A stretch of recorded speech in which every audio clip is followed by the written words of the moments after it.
Don't be fooled by the bright sunshine. It is February and it is cold. Bites are hard to come by at this time of year, but there is never a better time to be out on the bank trying to catch a really big perch. Now, what is a big perch?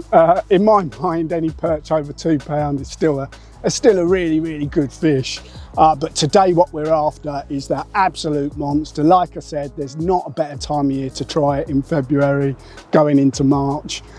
We're talking about a 45 centimetre plus, so, you know, like an upper 3 or even could we dream of a 4. So we've come to a big river, the River Severn behind me. We're going to wander around, have a fish and talk about how we might switch up our tactics to try and land that fish of a lifetime.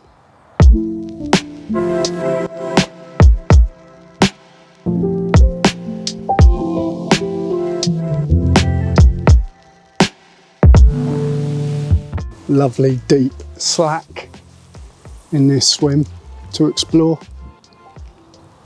Now, of course, you could just catch numbers, you know, and hope that that big one comes along.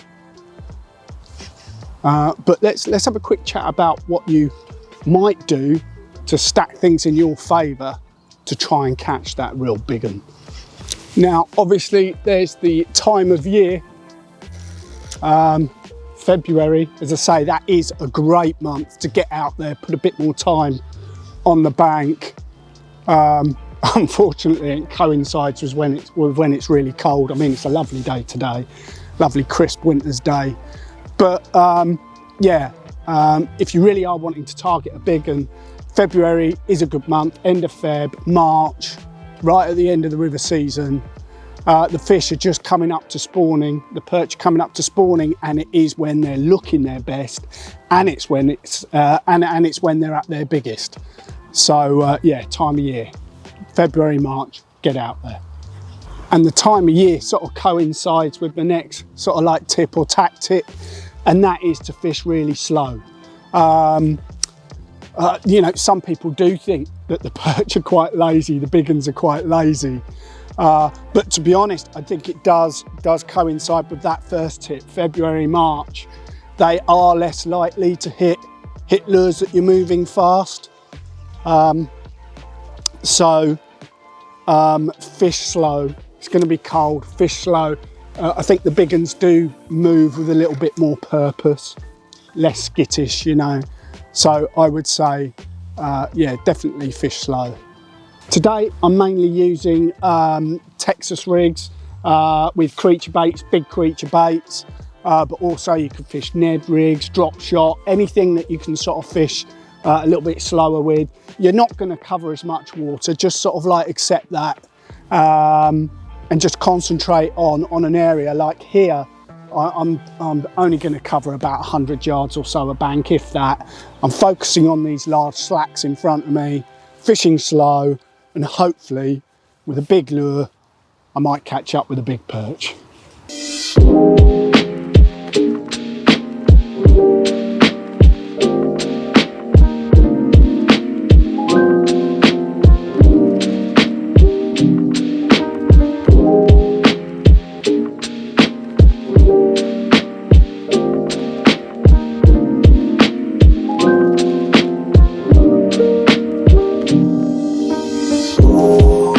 While I just plop a lure around in this swim, I was just thinking about, you know, what's the difference between lakes, you know, like still waters, canals and rivers in terms of where you're most likely to catch that big fish. Obviously there's the reservoirs that produce massive perch every year. Yeah, I don't know one over the other particularly in terms of if you really did want to catch a big one. Personally, I prefer to fish rivers, and it's just a personal preference. So I would just stick with that. You know, do what you enjoy the most. They all contain big fish. Certainly, these fish will continue to grow when the river season ends. You know, they might not have spawned before the end of the river season. And then, of course, it is a great idea to go onto a still water or a canal, you know, because they might still be getting bigger and bigger.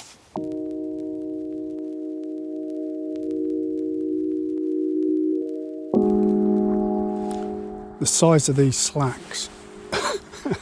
They're huge. I'm not even bothering going out into the main river.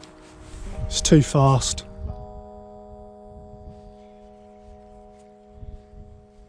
We're just literally going to stick in these big slack areas.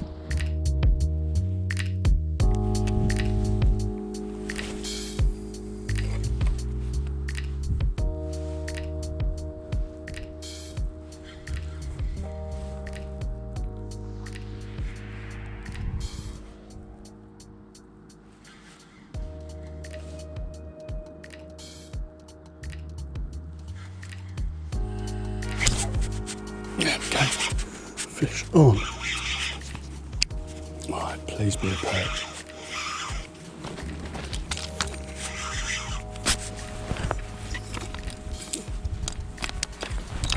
It is a perch. My first one from the 7. In you go. Oh yes. Come on. But we've had to work for it. But we have got one. Lovely, lovely perch. Look at him, stunning. About 43 centimetres, so a nice one. The kind of stamp we're after. Don't be fooled. It looks warm, but it's not. It's very cold. Very coloured water, very bright, so it's tricky conditions. But a big creature bait. Bumped along the bottom, and we got ourselves a nice perch.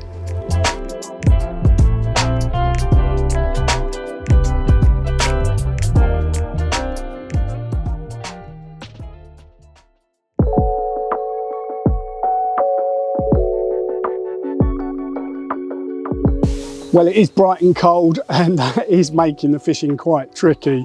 So what we'll do is we will take this opportunity to go through a few lures that I really like, specifically to target the big perch. I like big creature baits. Today I'm mainly using the critters. I like them in both colours as the natural, but today I'm mainly using the UV dark oil. The water is quite coloured. Now, a lot of people, they will use very bright lures in coloured water, you know, like your chartreuse or your bright greens.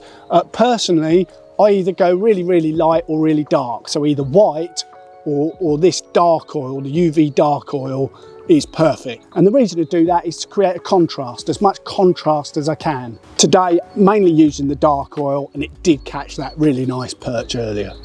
I also like the ultra UV floating creatures. Again, it's a similar thing. I should say the critters and these, I will use them in the 9 centimetre. So you can get the smaller ones or the large ones. We're trying to catch a big perch, so I'm going large, 9 centimetre all the way. What I do like about these is they're extremely buoyant, very flexible, soft material. They collapse in the fish's mouth really nicely. That helps with hookups. So yeah, today mainly fishing the critters, but I am switching on to these as well. Obviously another lure to try at this time of year in February when it's cold and you're fishing slow is a stick bait. You could try the swing balls, again in the larger size, nice and buoyant. You can fish those on little Ned rigs or Cheb rigs, and yeah, bump very, very slow, almost static, and yeah, they're a good option as well. Of course, if you're someone that likes to use shads, again, I would just go a bit larger, go 9 centimetre. Of course, I can hear people screaming in the comments that they caught their biggest perch on a tiny lure. And you know, when things get really, really tough on the big lures, I do too scale down, you know, just to try and get a bite. And that has sometimes landed a big perch. But I'm just talking about generally. 9 centimetre slick shad, really good option. You've got the Xander Pro shads, you've got a number of different shads that you could try, but generally speaking, yeah, I would go 9 centimetres and up on them as well.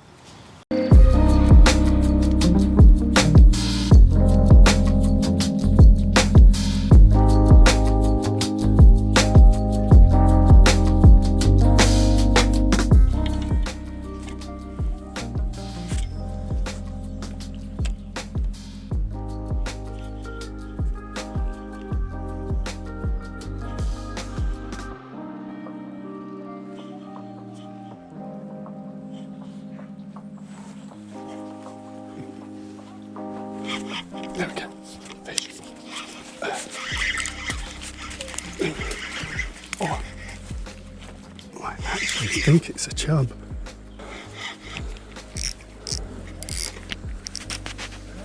Oh no, it's pike. I thought it was a chub. Look at that. Absolutely nailed it. It has. Get him in the net. Oh no.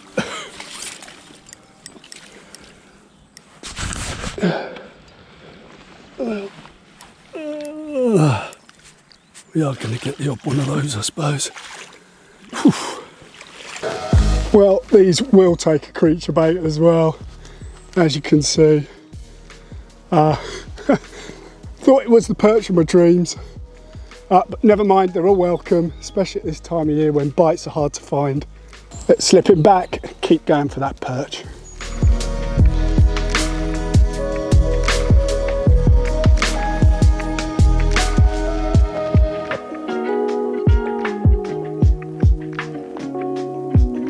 Right, I'm struggling to find slacks, the slacks that I'm after in this kind of like wooded area. It's all a bit pacey. I think I'm going to head back to the meadow and yeah, see if we can catch up with some fish there. There's bigger slacks there. I think I've got a better chance, to be honest.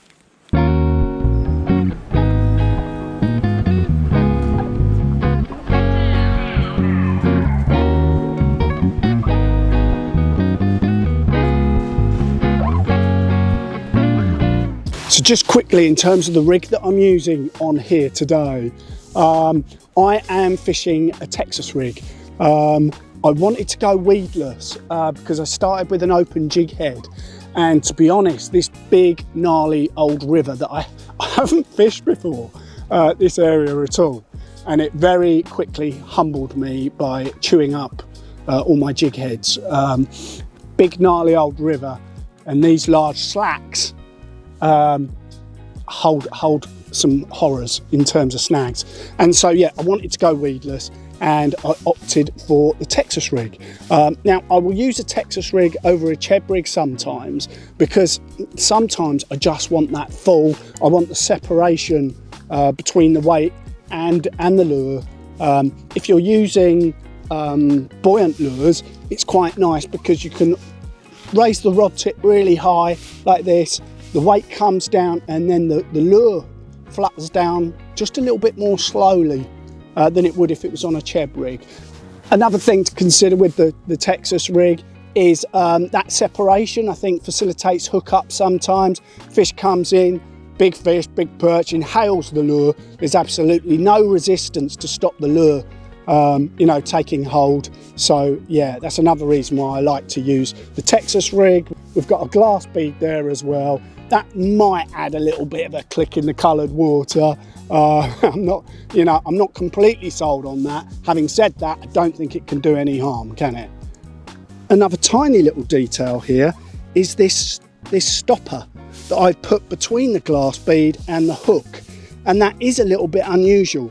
The reason that I've put that there is because I can slide this stopper up the line and turn it into a Carolina rig, which that has sometimes got me some extra bites, just because I can put a fairly buoyant lure on that just sort of sits suspended behind the weight when it's fished Carolina style. And a little stopper like that just allows me to chop and change really between Carolina rigs and Texas rig.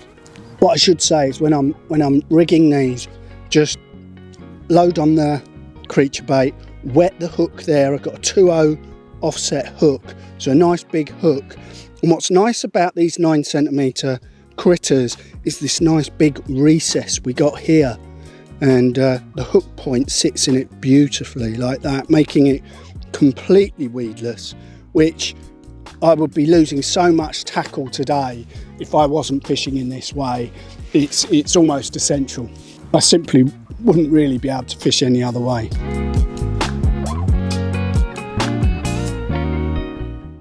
With these big lures, I want to use a slightly stiffer rod, 14 gram. I've got the Twitcher here, really nice rod. It's got the backbone that I need to be able to set these big hooks, and yeah, it's perfect for this water and perfect for the fishing today. With these big lures, using big offset hook, 2.0 hooks with a big creature bait, I want a rod that's got a little bit more backbone, that's still quite forgiving when I'm playing fish, but I want to be able to set these hooks. It set that hook on the perch earlier absolutely perfectly. So yeah, the twitch are doing the job today. Big lures, big perch. I'm not entirely convinced. Having said that, I do think what it does, it means that you catch fewer small perch. And of course, if you're catching fewer small perch, it means that that lure's available more frequently for that bigger perch, if that makes sense. You know, it's making that lure more available before it gets snaffled by one of the small wasps.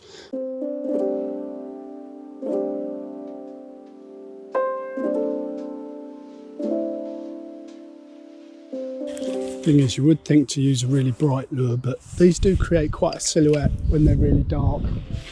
Dark and oversized. I think when it's coloured as well, I like to use big lures.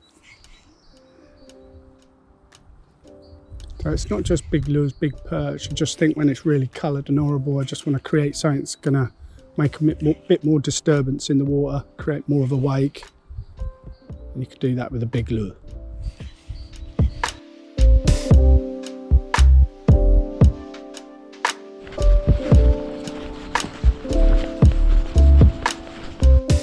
Yeah, this looks good. Very nice.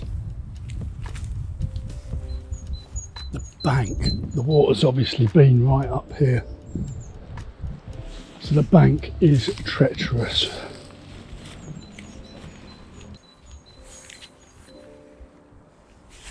We go in these slack areas up against these bushes and snags.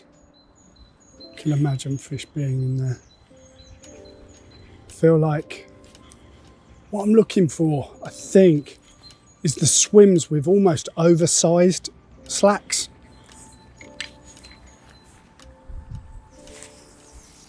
Not these ones where your slack's quite contained and quite small. I want a really big bit of slack water to explore. Oh, I thought that was something then, but I don't think it was.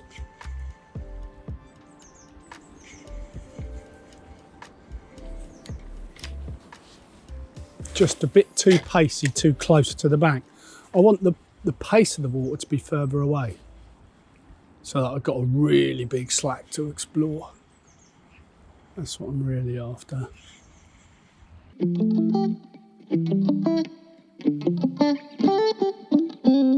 Like I said, I've not fished this river before. It's a lot bigger than what I'm used to. These slacks, they're like massive pools. You know, the slack water on the rivers I fish, they're like little pockets. These are like massive slack pools to explore. I love it actually, it's really cool. But those slacks do contain some absolute horrors that I found in the way of snags. Yeah, definitely got to fish weedless through here. Yeah, just get through so much tackle otherwise.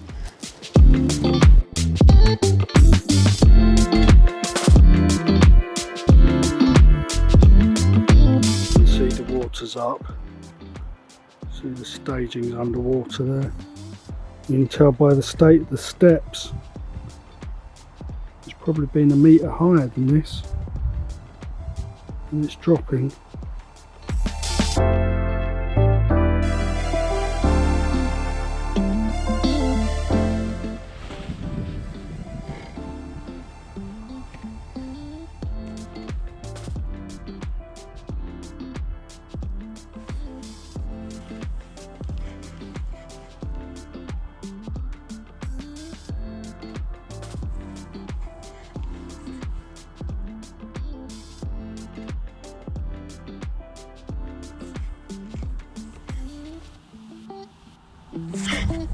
Look at that, straight away. And that is a perch. Just mixed up the retrieve there and had a perch straight away.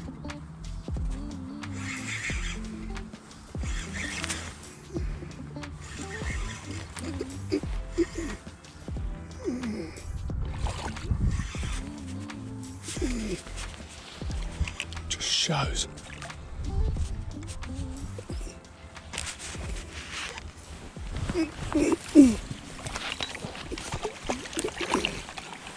There we go. Another one. So there we are. Look at him. All proud. I put on a lighter jigging and that just let the lure fall slower in the water, and it resulted in that beautiful, beautiful perch. Right, we're getting into dusk. Let's see if we can get some more.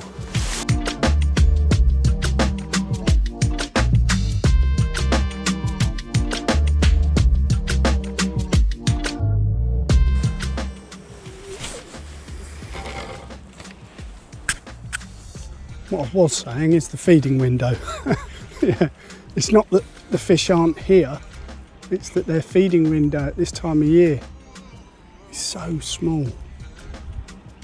It's hard to predict when it will be as well. Dawn and dusk, obvious times to try, but at this time of year when it's really cold, sometimes they'll sort of come on the feed as the day warms up slightly.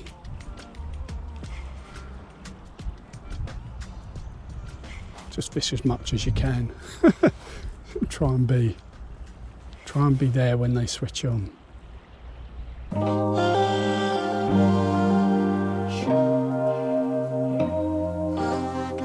So there we are. I think that's me done now.